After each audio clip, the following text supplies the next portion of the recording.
computers, cell phones, and engineers. Santa Claus gave me my first computer in 1987.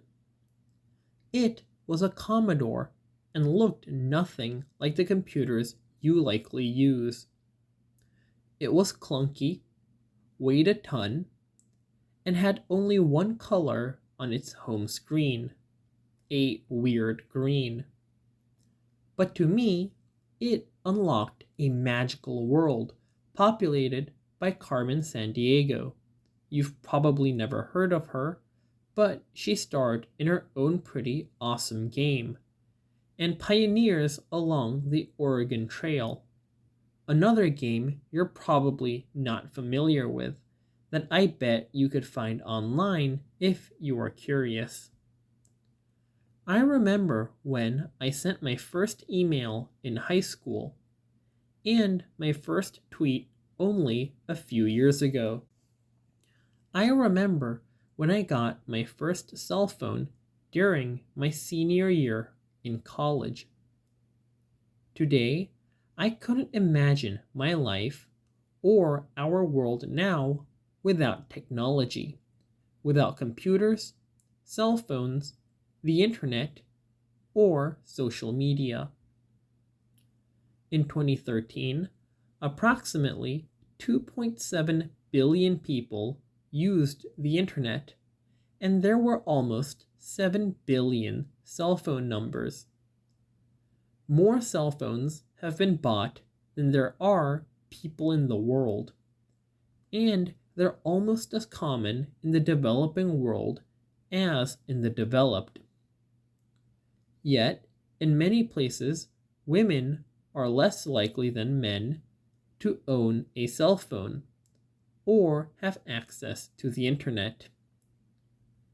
This may be because their fathers or husbands don't think it's appropriate for girls and women to have the freedom to call who they want or look up what they want online. Or it may be because women are more likely to be poor and then unable to afford a cell phone, computer, or trip to an internet cafe. Whatever the individual reasons, an estimated 200 million more men than women have access to the internet in the developing world. 300 million more men than women have cell phones. Can you imagine if you couldn't use Google or Wikipedia for research, or couldn't call a friend or your parents just because you're female? Across the world, girls and women aren't just less likely to have access to technology, they're also less likely to be involved in the making of new technologies or to be a part of the so-called STEM fields: science, technology, engineering, and math. This is true in the US and virtually everywhere. In the mid-1980s, around when I got my first computer, women were a little more than one of every 3 computer science college graduates in the US. When I graduated from Stanford in 2001, women were a little more than 1 out of every 4 computer science graduates.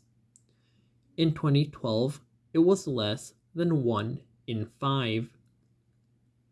The decline in women computer science graduates is particularly surprising since women are now the majority of college graduates in the US.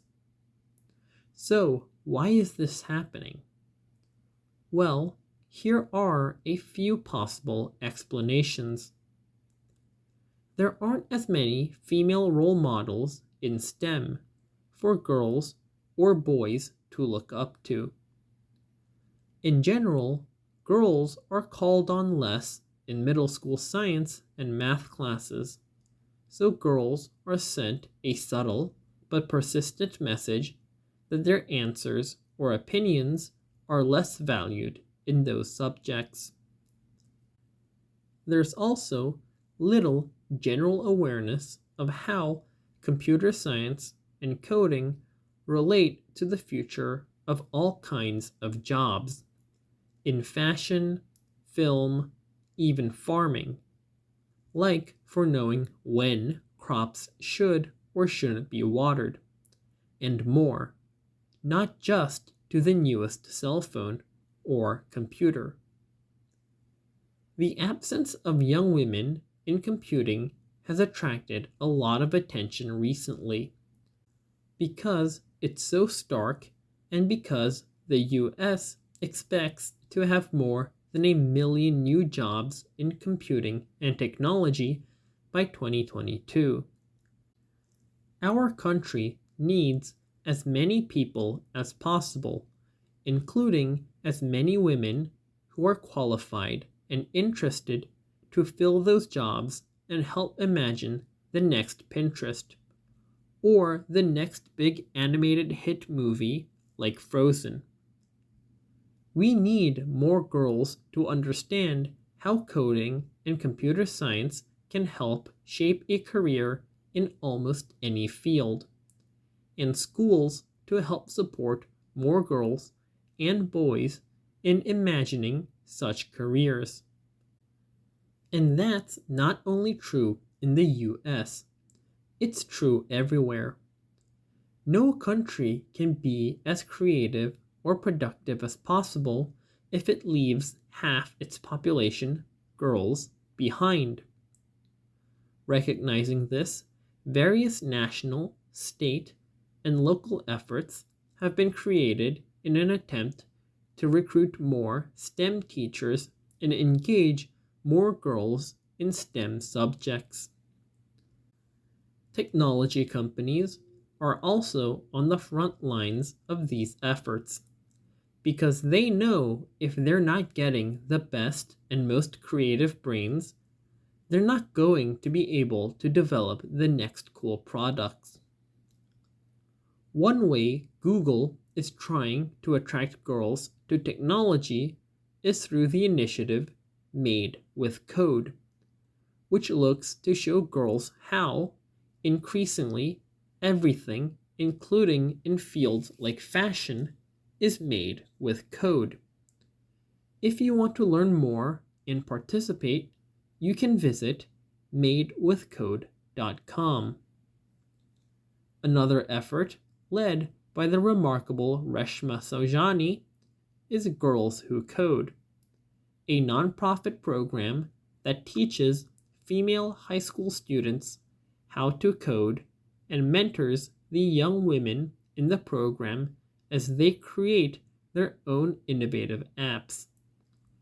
Girls who've participated in Girls Who Code have created apps that help kids with autism learn through music, help users decide what items to recycle, help improve public safety by locking a phone's texting function when a driver is going over 15 miles per hour, and even one to help girls learn self-defense. Alice and Diamond, members of the Chippewa tribe in Minnesota, created Ojibwe Helper, an app to help preserve their heritage and culture through learning their traditional Ojibwe language to app users. Very cool. If you are interested in learning more and applying, go to girlswhocode.com.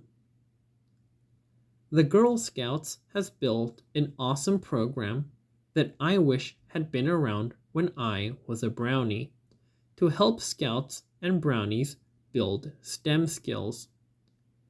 Check it out at girlscouts.org.